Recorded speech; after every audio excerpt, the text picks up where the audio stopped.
when I won this grant that was, a grant for, it's called Building Community Grant.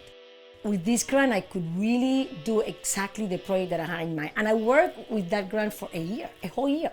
I wanted to do a workshop where these women felt, the space to really share their stories. For some of these women, mostly the immigrant women, they've been, violated since they're kids. So I thought about what can we do, and I always talk about the bodies. It was like a whole summer, like 2 or 3 months, trying to sew, because I say, okay, it has to be something that they're sewing, because when they're sewing, they're reflecting about their stories. And they break, but then you sew them. So then it's like almost like healing your wounds and then reflecting at the same time.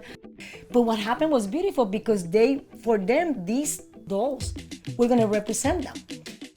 And I think at the end, what I learned the most was to be silent and to listen and to respect. Because these women, what they want is for us to listen to their stories.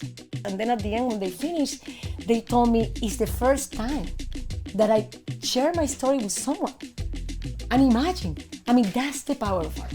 And I think the power of the DC Commission too is that I did the project here, I took a year, we did like 100-something dolls. Then I could take this exhibition to Puerto Rico. It's almost like they travel to another country with their stories.